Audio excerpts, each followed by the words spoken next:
Bonjour à tous, c'est Pierre-Marie, bienvenue dans French by Ear Fransugo no Kikitori, mon podcast qui j'espère vous aide à attraper le français avec l'oreille.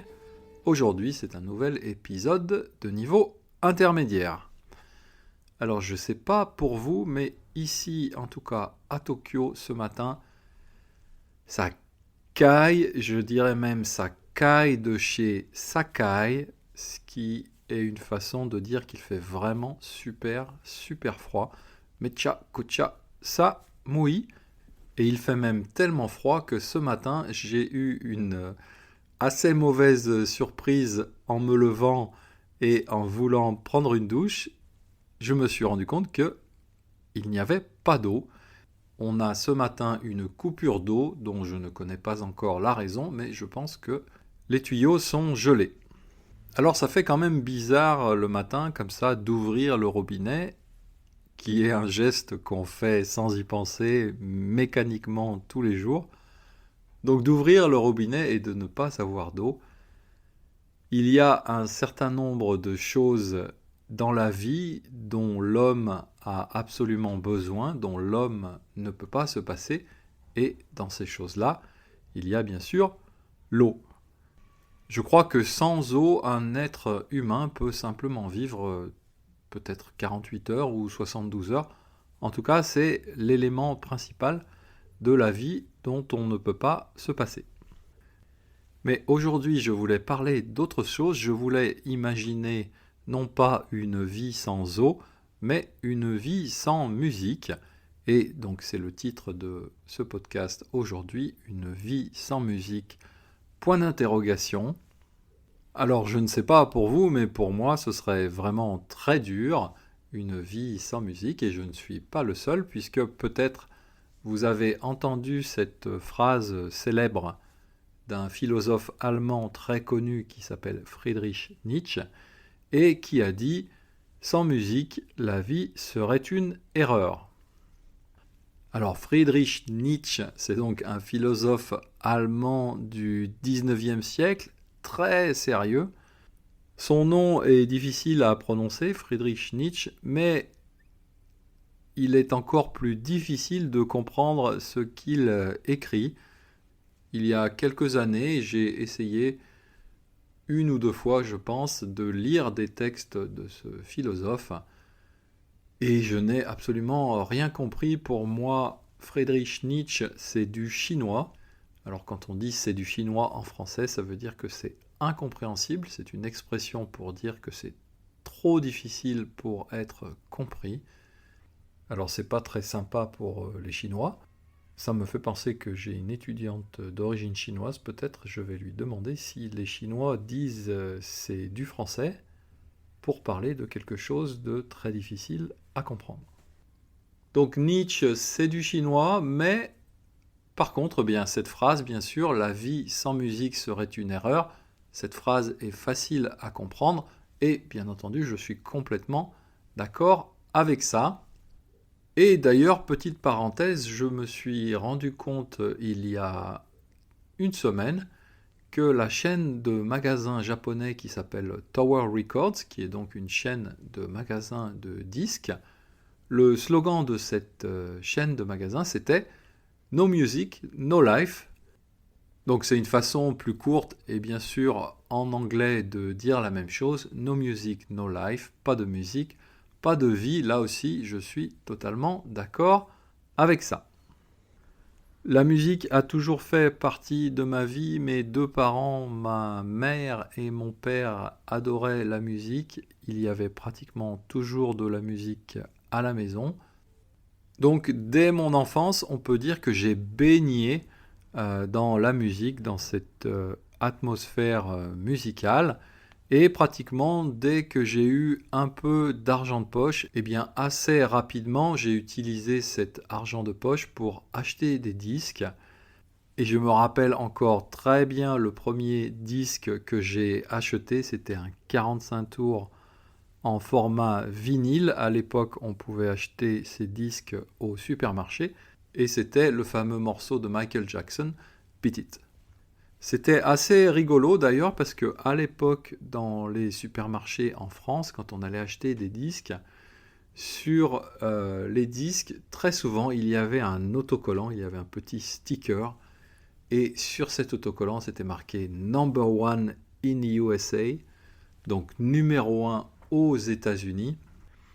C'était, je pense, peut-être une époque aussi où en France, en Europe, et peut-être même de la même façon au Japon, on avait cette idée un peu que tout ce qui venait des États-Unis était vraiment supérieur, d'une très bonne qualité. Mais pour la musique, c'était quand même souvent assez vrai, et donc, bien sûr, ce disque de Michael Jackson avait son bel autocollant Number One in USA, numéro 1 aux États-Unis. Et donc c'était le premier disque d'une longue série de disques que j'ai acheté parce que pendant des années et des années et des années, j'achetais pratiquement un disque par semaine. Au départ, c'était des disques vinyles et puis après le format cassette que j'ai vraiment beaucoup utilisé, notamment grâce à la marque Sony et à son fameux Walkman. Et ensuite, après les cassettes, bien sûr, le format CD. Au final, quand je suis parti au Japon, quand j'ai déménagé au Japon, c'était il y a maintenant 3 ans, j'avais chez moi environ 1500 disques en format CD et j'ai beaucoup hésité avec ces CD, qu'est-ce que je fais? Est-ce que je les emmène au Japon ou pas? J'étais, et je suis toujours encore aujourd'hui, dans une idée un peu plus minimaliste, peut-être dans une philosophie, pour utiliser un grand mot, minimaliste. Et donc j'hésitais beaucoup entre emmener ces CD au Japon et les laisser sur place. Alors j'avais dans ma tête le fameux Friedrich Nietzsche qui me disait mais sans musique la vie serait une erreur, il faut absolument emmener tes CD.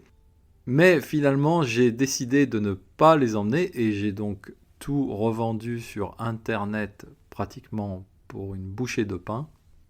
Mais je dois dire que c'est absolument sans regret parce que depuis je me suis habitué à utiliser Deezer. Donc Deezer c'est une plateforme d'écoute de musique sur Internet comme Spotify, sauf que Deezer est une plateforme d'origine française. Et donc en réalité, je ne regrette absolument pas le format CD, puisque avec Deezer, on a la chance d'avoir accès pour une petite somme chaque mois à pratiquement la totalité de la musique qui est enregistrée et disponible dans le monde. Donc ça, c'est quand même assez extraordinaire. Et un autre truc que je trouve assez extraordinaire avec Deezer, c'est que j'ai pu donc réécouter très facilement tous les disques que j'écoutais quand j'étais plus jeune. Et il y a quelque chose qui m'a vraiment frappé, que j'ai trouvé assez surprenant et intéressant en même temps, c'est que même des disques que je n'ai pas écoutés depuis pratiquement 20, peut-être même certains 30 ans, même certains de ces disques, certaines de ces musiques, je me souviens très exactement de beaucoup de choses. Je me souviens avec beaucoup de précision de beaucoup de choses.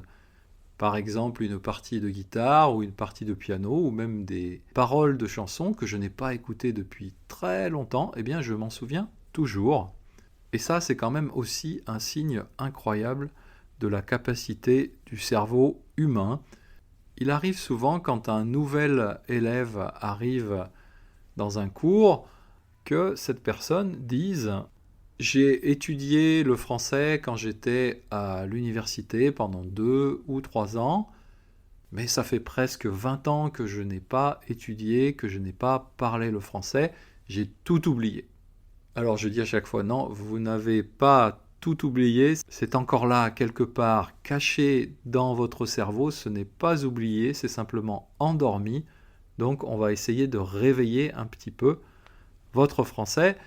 Et dans la réalité, quand on progresse avec ces élèves, on se rend compte qu'effectivement, ils n'ont pas oublié, ils ont quand même une base qui est là, et ils vont progresser plus vite parce qu'ils ont quelque part dans leur cerveau cette mémoire du français.